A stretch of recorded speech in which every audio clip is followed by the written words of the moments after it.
નમસ્તે વિદ્યાર્થી મિત્રો, કેમ છો? મજામાં ને? હોમવર્ક કર્યું હશે, તમને પાઠ વાંચવાનું મેં કીધો તો એટલે બરાબર વાંચી લીધો હશે. મેં આખી કહાની કીધી ને તમે પાઠ વાંચો. હવે ફરી પાછો આપણે પાઠ કરશું એટલે તમને એકદમ આ પાઠ છે એ મગજમાં બેસી જશે. તો સૌ પહેલાં આપણે લેખકનો પરિચય છે એ આપણે પ્રાપ્ત કરી લઈએ. તો તમારું પેજ નંબર 2 છે, હિન્દી પાઠ્યપુસ્તકનું પેજ નંબર 2 છે એ તમે કાઢજો. બરાબર આંગળી રાખવાની છે ત્યાં, કારણ કે આપણને બધા પાત્રોની ખબર હોવી જોઈએ, રસવઈ દીર્ઘઈની બધાની, તો જ આપણને ખબર પડે. તો લેખક છે પ્રેમચંદ. પાઠ दूसरा, बूढ़ी काकी प्रेमचंद.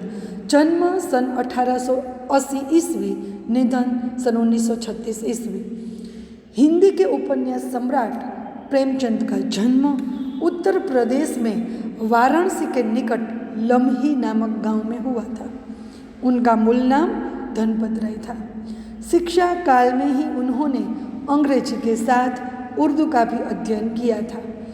प्रारंभ में वे कुछ वर्षों तक स्कूल में रहे. बाद में शिक्षा विभाग में सब डिप्टी इंस्पेक्टर रहे. स्वाधीनता आंदोलन में भाग लेने के कारण उन्होंने नौकरी छोड़ दी और वे स्वतंत्र लेखन की ओर मुड़े. वे हिंदी ही नहीं बल्कि समग्र भारतीय साहित्य के महान व्यक्तित्व है. એટલે હિન્દી સાહિત્યની અંદર પ્રેમચંદનું સ્થાન જેવી રીતે ગુજરાતી સાહિત્યમાં ઉમાશંકર જોશી, ઝવેરચંદ મેઘાણી એનું જેવું સ્થાન છે, એવું જ સ્થાન हिंदी साहित्य अंदर प्रेमचंद है. अपनी आवाज़ जनता तक पहुँचाने के लिए उन्होंने उपन्यास, कहानियाँ और नाटक लिखे. उन्होंने अन्य भाषाओं में अनुवाद किए, निबंध लिखे तथा बाल उपयोगी साहित्य की रचना भी की. गबन, वरदान, प्रतिज्ञा, सेवा सदन, प्रेमाश्रम, रंगभूमि, कर्मभूमि, निर्मला, कायाकल्प, गोदान, मंगलसूत्र जो कि अपूर्ण है वह उनके उपन्यास है. मानसरोवर 8 भागों में उनकी लगभग 300 से अधिक कहानियाँ संग्रहित है. प्रेम की वेदी, करबला और संग्राम उनके नाटक हैं. कुछ विचार, कलम और तलवार और त्याग आदि उनके निबंध संकलन है. यहाँ पर बूढ़ी काकी में प्रेमचंद ने ऐसे दयनीय वृद्धों की अवस्था की ओर हमारा ध्यान खींचा है जिन्हें उपेक्षा मिलती है और जो जीवन के हर क्षण का आनंदपूर्वक उपभोग करना चाहते हैं. यह मूल कहानी का संक्षिप्त रूप है. अपना घरनी अंदर दादा दादी, नाना नानी के वृद्धों जे वडीलो छे ए लोकोनी पासे आपणे थोड़ी वार समय काढीने एकाद कलाक बेसवुं जोईए. कारण के एने बीजी वस्तु नहीं पण एनी तमे थोड़ीक वात सांभळो तो पण एने थोड़ीक सहानुभूति मळे, मजा आवे. એટલે તમારા ઘરમાં કોઈ વૃદ્ધો હોય તો તમારે પણ દાદા દાદી પાસે થોડીક વાર બેસવાનું, એને જે પણ કાંઈ જરૂરિયાત હોય, જે પણ કાંઈ જોતી હોય વસ્તુ એ પણ આપણે એને લઈ દેવાની. ખૂબ જ એના આશીર્વાદ આપણને મળશે. અહીંયા બુઢી કાકીની વાત તમે સાંભળશો, વાંચશો એટલે તમને ખ્યાલ આવશે કે બુઢી કાકી છે એને કેટલું બધું દુઃખ થાય છે. તો આપણે કહાનીમાં જોઈએ. હવે પાઠમાં ધ્યાન આપજો.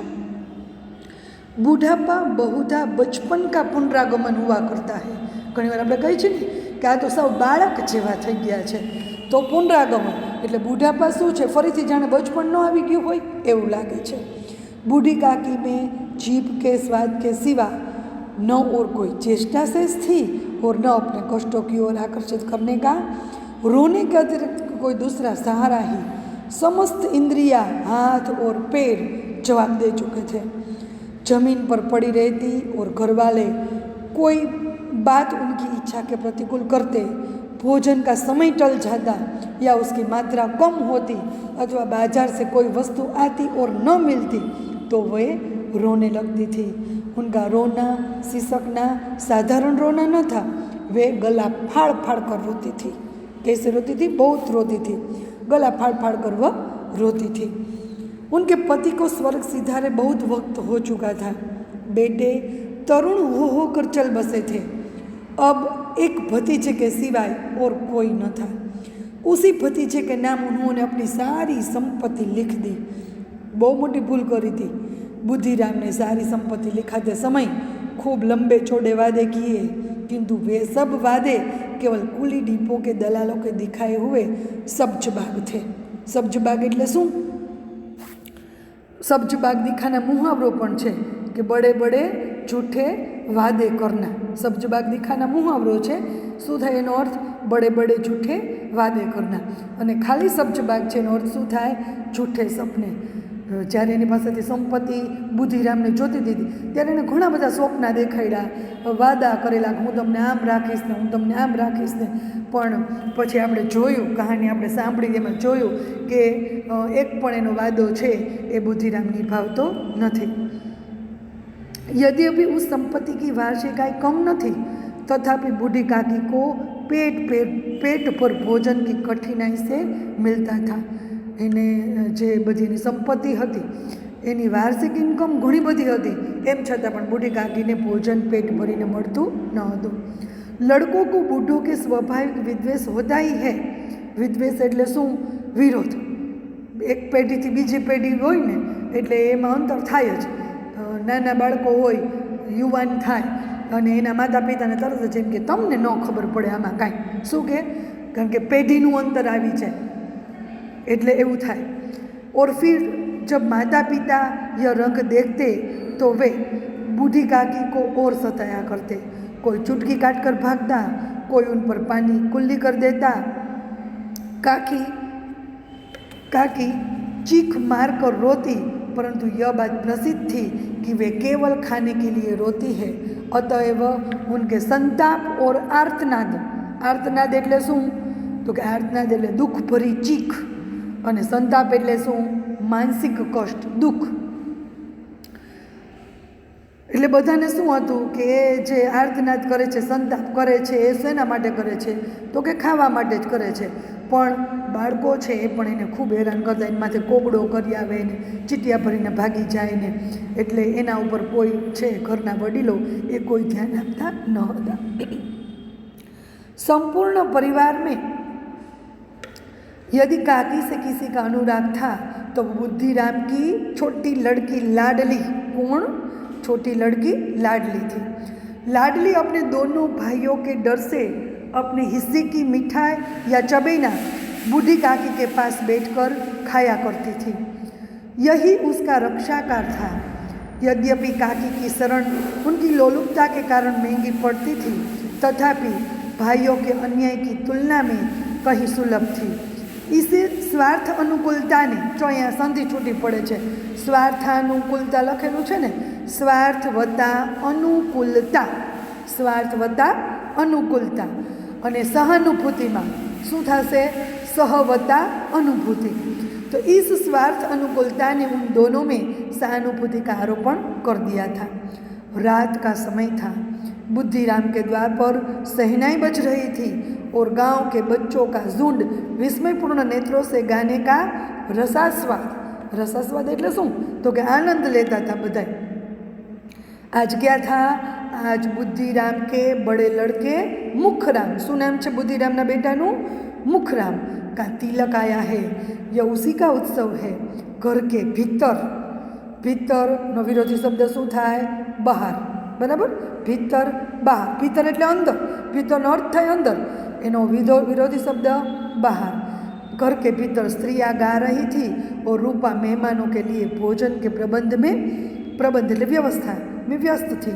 भट्ठियों पर कड़ाह, જેમાં પૂરી બનાવવામાં આવે, સબ્જી બનાવવામાં આવે, એને કડા કહેવાય। भट्ठियों पर कड़ा चढ़े थे। एक में पूड़ियाँ कचौड़ियाँ निकल रही थी, एक बड़े पतीले में मसालेदार सब्जी पक रही थी। घी और मसालों की सुगंध चारों ओर फैली हुई थी। बूढ़ी काकी अपनी कोठरी में बैठी हुई थी। यह सुगंध उन्हें बेचैन कर रही थी। वे मन ही मन सोच रही थी, इतनी देर हो गई, कोई भोजन लेकर नहीं आया। मालूम होता है सब लोग भोजन कर चुके हैं। यह सोचकर उन्हें रोना आया, परंतु अपसुकन के डर से, नहीं तो आपने खबर है कि જ્યારે આવું પણ કાંઈ થાય તો બુઢી કાકી શું કરતી? गला फाड़ कर रोने लगती। लेकिन आज बुद्धिराम के बड़े लड़के मुखराम का तिलक आया है और ऐसे सुकन वाला जो काम हो रहा है तो अब वो रोएगी, गला फाड़ पर, तो क्या होगा, अपसुकन होगा, तो इसके डर से वे रो भी नहीं सकी। बूढ़ी काकी की कल्पना में पूड़ियों की तस्वीर नाचने लगी। जो आवो प्रश्न आपने पूछाय छे, बराबर ध्यान आपजो, अहींया बराबर आंगળી રાખજો જ્યાં પહોંચ્યા હોય ત્યાં, હો। बुढ़ी काकी की, पेज नंबर 2 નો છેલ્લો પેરેગ્રાફ છે। बुढ़ी काकी की कल्पना में पूड़ियों की तस्वीरें नाचने लगी। खूब लाल लाल, फूली फूली, नरम नरम होगी। कचौड़ियों में अजवाइन और इलायची की महक आ रही होगी। एक पूड़ी मिलती तो जरा हाथ लेकर देखती, क्यों न चलकर कड़ा के सामने ही बैठूं। इस प्रकार निर्णय करके बूढ़ी काकी उकड़ू बैठकर, मतलब पगना गोठणियावाड़ी बेसी ने एने उकड़ू कहेवाय। बूढ़ी काकी उकड़ू बैठकर हाथों के बल सरकती हुई बड़ी कठिनाई से चौखट से उतरी और धीरे धीरे रेंगती हुई, कारण के पग तो आपणे जोयुं ने कि बधाय अंगे एने जवाब आपी दीधो तो, એટલે એકેય અંગે એના બરાબર કામ કરતા નહોતા, ચાલી શકતી નહોતી, એટલે ઢસડાઈને રેંગતી हुई એટલે શું, ઢસડાઈને कड़ाई के पास पहुंची। यहाँ आने पर उन्हें उतना ही धैर्य हुआ जितना भूखे कुत्ते को खाने वाले के सम्मुख बैठने में होता है। तो आज આપણે આટલું કરીએ છીએ। આવતીકાલે બીજો પાર્ટ, બીજું પેજ છે 3 નંબરનું પેજ, એ આપણે આવતીકાલે કરીશું। આટલું ફરી પાછું એકવાર વાંચી લેજો, એટલે પાત્ર અને આખી એનો પ્રસંગ છે એ પ્રસંગ એકદમ તમને મગજમાં બેસી જાય। જો પ્રસંગ એકદમ મગજમાં હશે ને તો મિત્રો પ્રશ્નના જવાબ લખવામાં તમને કાંઈ જ તકલીફ પડશે નહીં। તો આજે આટલું, ધન્યવાદ, આવજો।